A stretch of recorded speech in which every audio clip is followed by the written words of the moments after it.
Welcome viewers. Serial killers and psycho killers கேட்டகரியில release ஆகிற மூவிஸ்க்கு நிறைய ஃபேன் பேஸ் இருக்கு. அப்படி ரிலீஸ் ஆகிற மூவிஸ் பெரும்பாலும் ஃபிக்ஷனல் ஸ்டோரிஸா தான் இருக்கும். ஆனா ஒரு சில மூவிஸ் ட்ரூ இன்சிடென்ட்ஸையும் பேஸ் பண்ணி எடுக்கப்பட்டிருக்கு. சோ ரியல் லைஃப்ல வாழ்ந்த சில சைக்கோ கில்லர்ஸ் ஆர் சீரியல் கில்லர்ஸோட லைஃப்ல நடந்த நிகழ்வுகளை பேஸ் பண்ணி எடுத்த பெஸ்டான 5 மூவிஸ் தான் இந்த வீடியோல பார்க்க போறோம். இந்த வீடியோ ரொம்ப இன்ட்ரெஸ்டிங்கா தான் இருக்கும். ஸ்கிப் பண்ணாம ஃபுல்லா பாருங்க. இப்பதான் நீங்க நம்ம சேனலுக்கு புதுசா வரீங்கன்னா இது போல பல இன்ட்ரெஸ்டிங்கான டாப் 5 வீடியோஸ் தொடர்ந்து பார்க்க மறக்காம நம்ம சேனலை சப்ஸ்கிரைப் பண்ணிருங்க. சரி வாங்க இன்னைக்கான வீடியோக்குள்ள போலாம்.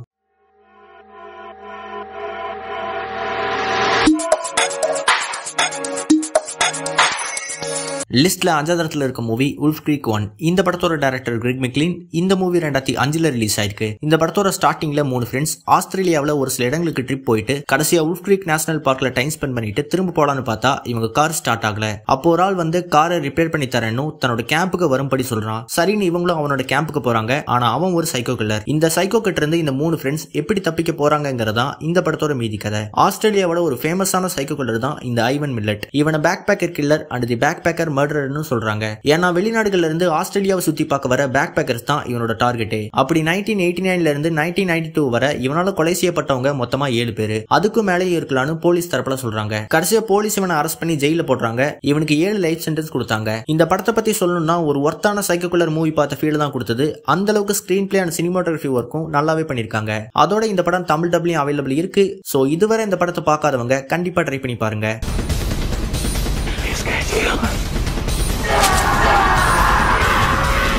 லிஸ்ட்ல 4th இடத்துல இருக்க movie no man of God. இந்த படத்தோட டைரக்டர் ஆம்பர் ஷேலி.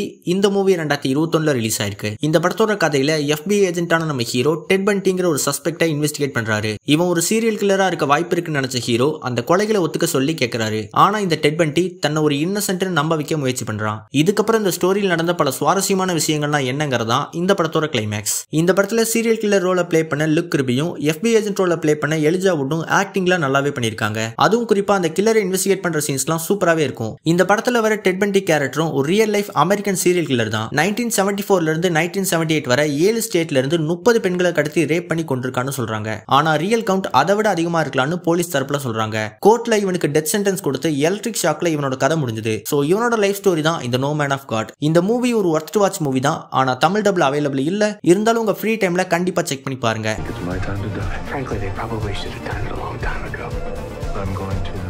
லிஸ்ட்ல 3வது இடத்துல இருக்க மூவி மெமரிஸ் ஆஃப் மர்டர். இந்த படத்தோட டைரக்டர் பாங் ஜூன் ஹூ. இந்த மூவி 2003ல ரிலீஸ் ஆயிருக்கு. சவுத் கொரியாவில் 1986ல இருந்து 1994 வரை எக்கச்சக்க பெண்கள் கற்பழிக்கப்பட்டு கொல்லப்பட்டாங்க. இதுக்கு ஒரு சீரியல் கில்லர் தான் காரணம்னு போலீஸ் கண்டுபிடிக்கிறாங்க. ஏன்னா எல்லா மர்டரும் ஒரே பேட்டர்ன்ல தான் இருக்கு. சோ இந்த கேஸை இன்வெஸ்டிகேட் பண்ண வந்த டிடெக்டிவ்ஸ் கேஸை சால்வ் பண்ண ரொம்பவே ஸ்ட்ரகிள் பண்றாங்க. ஏன்னா பெருசா டெக்னாலஜி வளராத அந்த டைம்ல அந்த சீரியல் கில்லர் யாருன்னு சரியா ஐடென்டிஃபை பண்ண முடியல. இறுதியா அந்த கில்லர் இவங்க கண்டுபிடிச்சாங்களா இல்லையாங்கிறதா இந்த படத்தோட மீதி கதை. சவுத் கொரியா மக்களை பல வருஷமா அலற விட்ட கேஸ் தான் இது. சுமார் 30 வருஷமா அந்த கில்லர் யாருன்னு போலீஸால கண்டுபிடிக்கவே முடியல. அதுவரை இந்த ஒரு கேஸ் அன்சால்வ்டா தான் இருந்துச்சு. ஏன் இந்த படம் ரிலீஸ் ஆனப்ப கூட இந்த கில்லரை போலீஸ் பிடிக்கல. சோ அவ்வளவு வருஷம் போலீஸ் கண்ல விரல விட்டு ஆட்டின அந்த கில்லரை இறுதியா 2019ல தான் அரெஸ்ட் பண்ணாங்க. அவனோட பேரு லீ சுன் ஹே. கொரியன் ஹிஸ்டரியிலே வச்சு one of the notorious killer தான் அது இவன் தான். இவன் இப்போ ஜெயில கம்பி எண்ணிட்டு இருக்கான். இந்த படத்துல நிறைய எமோஷனல் சீன்ஸ் இருக்கு. அது ஆடியன்ஸை ஒரு சில இடங்களை கண்கலங்க வச்சிருக்கு. ஒரு பர்ஃபெக்டான சீரியல் கில்லர் மூவிக்கு உண்டான எல்லாமே இந்த படத்துலயும் இருக்கு. சோ இந்த மூவியை கண்டிப்பா பாருங்க. ஆனா படம் தமிழ் டப்ல அவைலபிள் இல்ல. இருந்தாலும் ஒரு ஒர்த்தான மூவி. சோ கண்டிப்பா பாருங்க.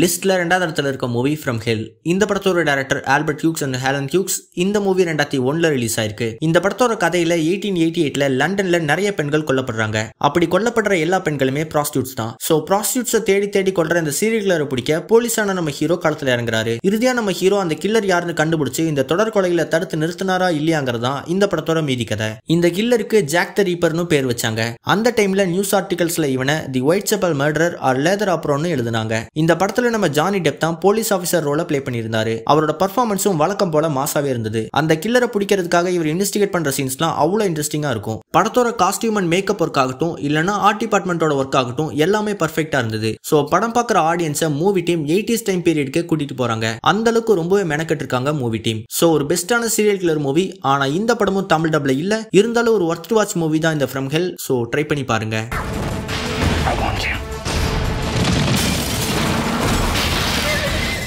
லிஸ்ட்ல முதல் இடத்துல இருக்க மூவி ஜோடியாக். இந்த படத்தோட டைரக்டர் டேவிட் ஃபின்ச்சர். இந்த மூவி 2007ல ரிலீஸ் ஆயிருக்கு. இந்த படத்தோட கதையில 1960sல இருந்து 1970s வரை நார்த் கலிபோர்னியாவில் நிறைய பேர் மர்மமான முறையில் கொல்லப்படுறாங்க. இந்த தொடர் கொலைகளை செய்யறவன் தன்னை ஜோடியாக் கில்லர்னு பிரபலப்படுத்திக்கிறான். இந்த கில்லர் போலீஸ் அண்ட் நியூஸ் சேனல்ஸ்க்கு நிறைய க்ளூஸ் அண்ட் பசில்ஸ் சென்ட் பண்றான். இந்த க்ளூஸை சால்வ் பண்ணா தன்னோட அடுத்த விக்டிம் யாருன்னு கண்டுபிடிக்கலாம், என்னையுமே நீங்க கண்டுபிடிக்கலாம்னு சொல்லி போலீஸ்க்கு சேலஞ்ச் பண்றான். இது அந்த டைம்ல ரொம்பவே பிரபலமா பேசப்பட்டுச்சு. சோ கார்ட்டூனிஸ்டான நம்ம ஹீரோ அந்த க்ளூஸை சால்வ் பண்ணி அந்த கில்லரை கண்டுபிடிக்க முயற்சி பண்றாரு. இறுதியா நம்ம ஹீரோ அந்த கில்லரை கண்டுபிடிச்சாரா இல்லையாங்கிறதா இந்த படத்தோட கிளைமேக்ஸ். இந்த ஜோடியாக் கில்லர் ரியல் லைஃப்ல 37 பேரை கொலை பண்ணிருக்கான். சோ அப்படிப்பட்ட ஒரு நோட்டோரியஸ் சைக்கோபாத் கில்லரை மையமா வச்சு தான் இந்த படத்தை எடுத்திருக்காங்க.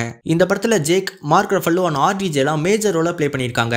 இவங்க 3 பேருமே ஆக்டிங்ல போட்டி போட்டு அவங்களோட பெஸ்ட்டை கொடுத்திருக்காங்க. நம்ம ஹீரோ அந்த க்ளூஸை சால்வ் பண்ற சீன்ஸ்லாம் அவ்வளவு இன்ட்ரெஸ்டிங்கா இருந்தது. படம் உண்மையிலேயே செம எங்கேஜிங்கா இருக்கும். பெருசா போரிங் அண்ட் லேயிங்கான சீன்ஸே இல்ல. சோ ஒரு must watch and highly recommended movie தான் இந்த ஜோடியாக். அதோட படம் தமிழ் டப்லயும் அவைலபிள் இருக்கு. Don't miss it. Zodiac was my job. It's not yours. He's still out there, Dave.